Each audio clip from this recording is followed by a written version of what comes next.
خبر آپ کو دیں گے، اسلام آباد کے علاقے علی پور میں فائرنگ سے انسپیکٹر عمر حیات شدید زخمی ہو گئے۔ ملزم نے گھر کی گھنٹی بجائی اور دروازہ کھلتے ہی عمر حیات پر فائرنگ کر دی۔ مزید جانتے اپنے نمائندے ذوالقرنین حیدر سے۔ ذوالقرنین بتائیے گا۔ جی بالکل، پولیس کا یہ کہنا ہے کہ یہ واقعہ علی پور فراش ٹاؤن میں پیش آیا ہے، جہاں پر انسپیکٹر عمر حیات جو کہ انویسٹیگیشن میں ہیں وہ وہاں پر گئے اور انہوں نے گھر کی گھنٹی بجائی اور دروازہ کھلتے ہی فائر مارے گئے ہیں۔ 4 فائر جو ہیں ملزم کی جانب سے مارے گئے ہیں، جس کے پیٹ میں گولیاں لگی ہیں اور زخمی ہو گئے ہیں انسپیکٹر عمر حیات۔ پولیس کا یہ کہنا ہے کہ یہ ذاتی رنجش کا واقعہ ہے اور چند روز قبل جو ہے عمر حیات کی پھل فروش سے جھگڑا بھی ہوا تھا اور جس کے بعد انہوں نے فائرنگ کی ہے۔ فائرنگ کرنے کے بعد پولیس نے فوری طور پر ٹیمیں تشکیل دے دی ہیں اور سرچ آپریشن جاری ہے۔ جی ٹھیک ہے، بہت شکریہ آپ کا۔ سی ٹی ڈی نے ڈی جی خان میں کارروائی کرتے ہوئے 4 فتنہ خوارج کو دہشت گردوں کو ہلاک کر دیا ہے۔ اس بارے مزید جانیں گے، احمد کھوکر ہمارے ساتھ موجود ہیں۔ احمد بتائے گا اس کارروائی سے متعلق۔ جی بالکل، یہ ڈی جی خان کی حدود ہے، سرحدی گاؤں جوتر، جہاں پر سی ٹی ڈی نے دہشت گردوں کی گرفتاری کے لیے جو ہے وہ انٹیلیجنس بیس کارروائی کی ہے اور جبکہ 11 دہشت گرد جو ہیں وہ اندھیرے کا فائدہ اٹھاتے فرار ہو گئے ہیں۔ جیسے ہی انہوں نے کارروائی کی سی ٹی ڈی نے، تو جو دہشت گرد ہیں انہوں نے سی ٹی ڈی پر فائرنگ کر دی اور پھر 4 دہشت گرد جو ہیں اس واقعے میں جو ہیں وہ فائرنگ سے ہلاک ہو چکے ہیں، جبکہ دہشت گردوں نے سی ٹی ڈی پر فائرنگ کی ہے تو اس کے بعد جو ان کے دیگر جو دہشت گرد وہاں پر تھے وہ 11 جو فرار ہو گئے ہیں۔ دہشت گردوں سے رائفلیں، گولیاں، بارودی مواد اور دیگر سامان جو ہے وہ برآمد ہو چکا ہے۔ سی ٹی ڈی ترجمان کے مطابق جو فرار ہونے والے دہشت گرد ہیں ان کی گرفتاری کے حوالے سے جو ہے وہ سرچ آپریشن بھی شروع کر دی گئی، جبکہ سی ٹی ڈی ٹیموں نے جوتر کا جو علاقہ ہے وہاں پر باقاعدہ طور پر ناکہ بندی بھی کر دی ہے اور جو 4 دہشت گرد ہلاک ہوئے ہیں ان کی شناخت کا عمل بھی جو ہے وہ جاری ہے، جبکہ دہشت گرد پولیس چوکیوں اور دیگر اداروں کی تنصیبات پر جو ہے وہ حملے کی منصوبہ بندی مکمل کر چکے تھے۔ جی ٹھیک ہے عمر، بہت شکریہ، آگاہ کر رہے تھے۔ سی ٹی ڈی نے ڈی جی خان میں کارروائی کرتے ہوئے 4 فتنہ خوارج کے دہشت گردوں کو ہلاک کر دیا ہے۔ امریکہ کا ایران کے یورینیم پر قبضے کے لیے اسپیشل آپریشن پر غور۔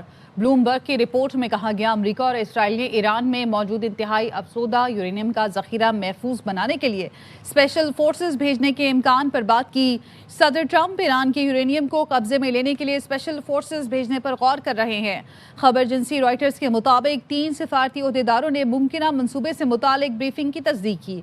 ایکسیسو کی رپورٹ میں بھی یہ کہا گیا کہ امریکہ اور اسرائیل یورینیم قبضے میں لینے کے لیے مشترکہ کارروائی پر غور کر رہے ہیں۔ امریکہ اور اسرائیل کا تقریباً 450 کلو گرام یعنی 60% یورینیم ہدف ہے۔ رپورٹ میں کہا گیا 60% یورینیم چند ہفتوں میں ایٹمی ہتھیاروں کے درجے تک پہنچ سکتا ہے۔ ایک آپشن یورینیم ایران سے نکالنا اور دوسرا اسے وہیں تلف کرنا ہے۔ امریکہ ایران کی اہم آئل ٹرمینل کارج پر قبضے کے آپشن پر بھی غور کر رہا ہے۔ امریکی اہلکار کا کہنا ہے کہ ٹرمپ انتظامیہ ایرانی جوہری تنصیبات کو محفوظ بنانے پر تبادلہ خیال کر رہی ہے۔ ٹرمپ انتظامیہ یورینیم کو تلف کرنے کے طریقہ کاروں پر بھی تبادلہ خیال کر رہی ہے۔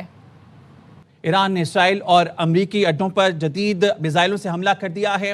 ایران کی پاسداران انقلاب فورس کا کہنا ہے کہ تل ابیب اور امریکی اڈوں پر نیو جنریشن میزائل داغ دیے ہیں۔ تل ابیب پر جدید میزائل داغے گئے ہیں۔ پاسداران انقلاب کا کہنا ہے کہ خطے میں امریکی اڈوں پر بھی جدید میزائلوں سے حملہ کر دیا ہے۔ عالمی سطح پر تیل کی قیمتیں تیزی سے بڑھنے پر ترجمان ایرانی فوج کا بیان سامنے آ گیا۔ ایرانی فوج نے کہا کہ دشمن تیل کی قیمت $200 فی بیرل سے زائد برداشت کر سکتا ہے تو کھیل جاری رکھے۔ دشمن جب تک تیل کی بڑھتی قیمتیں برداشت کر سکتا ہے جنگ جاری رکھے۔ ایران کے نئے سپریم لیڈر کا انتخاب کر لیا گیا۔ مجلس خبرگان کے رکن عالم الہدی کا کہنا ہے کہ نئے سپریم لیڈر کے نام کا اعلان سیکریٹریٹ کے سربراہ حسینی بوشہری کریں گے۔ خبر رساں ایجنسی رائٹرز نے دعویٰ کیا ہے کہ سپریم لیڈر کے لیے مشتبہ خامنئی کے نام پر اتفاق کیا گیا ہے۔ اسرائیلی فورسز نے دھمکی دی ہے ہر اس شخص کا پیچھا کریں گے جو خامنئی کا جانشین ہوگا۔ ایران میں سپریم لیڈر نمائندگان نے رہبر کے نام کے فوری اعلان کا مطالبہ کر دیا۔ ایرانی صوبے چہار محل اور بختیاری کے نمائندوں کی نئے رہبر کے نام سامنے لانے کی اپیل۔ اپنے بیان میں کہا اعلان میں تاخیر ایران کے مفاد میں نہیں، امام خمینی کے بعد چند گھنٹوں میں ہی نیا رہبر منتخب کیا گیا تھا۔ اسلام آباد میں امریکی سفارت خانے نے تمام ویزا اپوائنٹمنٹ منسوخ کر دیے۔ امریکی سفارت خانے کے اعلامیے کے مطابق 9 سے 13 مارچ تک ویزا اپوائنٹمنٹ منسوخ کیے گئے ہیں۔ امیگرینٹ اور نان امیگرینٹ ویزا کی درخواستیں دینے والوں کو اپوائنٹمنٹ کی نئی تاریخ ای میل کے ذریعے دی جائے گی۔ امریکی شہریوں کے لیے معمول کے مطابق اور ہنگامی کونسلر سروسز جاری رہیں گی۔ کراچی اور لاہور کے امریکی کونسلیٹ میں کونسلر خدمات تاحکم ثانی معطل ہیں۔ امریکہ اور اسرائیل کے ایران پر مہلک حملے جاری ہے۔ ایران کے مختلف شہروں میں تیل کی تنصیبات کو نشانہ بنایا گیا۔ نجف آباد، اصفہان اور دیگر علاقوں پر میزائل حملوں سے 40 کے قریب افراد جاں بحق ہو گئے۔ امریکی اور اسرائیلی مشترکہ فوجی کارروائیوں میں اب تک 1330 سے زائد شہری لقمہ اجل بن گئے ہیں۔ ان میں 200 بچے اور اتنی ہی تعداد میں خواتین شامل ہیں۔ ایرانی ہلال احمر کا کہنا ہے ایران پر امریکی اور اسرائیلی حملوں کے نتیجے میں اب تک تقریباً 10,000 سویلین عمارتیں تباہ ہو گئی ہیں۔ رپورٹ میں بتایا گیا ہے مجموعی طور پر 9,970 یونٹس ملبے کا ڈھیر بن چکے ہیں، جن میں عام شہریوں کے 7,943 رہائشی مکانات اور 1,617 تجارتی مراکز شامل ہیں۔ اور خبر آپ کو دیں گے، ایران کے خلاف آپریشن، ایک اور امریکی فوجی کی ہلاکت کی تصدیق ہوئی ہے۔ امریکی سینٹرل کمانڈ کے مطابق ایرانی حملوں میں زخمی مزید ایک امریکی فوجی چل بسا۔ ہلاک امریکی فوجی 1 مارچ کو امریکی حملے میں زخمی ہوا تھا۔ آپریشن ایپک فیوری میں 7 امریکی فوجی ہلاک ہو چکے ہیں۔ ایران کے خلاف آپریشن، ایک اور امریکی فوجی کی ہلاکت کی تصدیق ہوئی ہے۔ امریکی سینٹرل کمانڈ کے مطابق ایرانی حملوں میں زخمی مزید ایک امریکی فوجی چل بسا۔ ہلاک امریکی فوجی 1 مارچ کو امریکی حملے میں زخمی ہوا تھا۔ آپریشن ایپک فیوری میں 7 امریکی فوجی ہلاک ہو چکے ہیں۔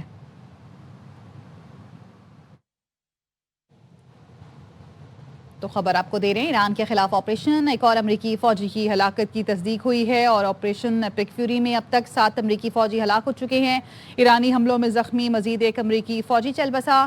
ہلاک امریکی فوجی 1 مارچ کو امریکی حملے میں زخمی ہوا تھا، تو اب تک آپریشن ایپک فیوری میں 7 امریکی فوجی ہلاک ہو چکے ہیں۔ امریکی سینٹرل کمانڈ کے مطابق ایرانی حملوں میں زخمی مزید ایک امریکی فوجی چل بسا۔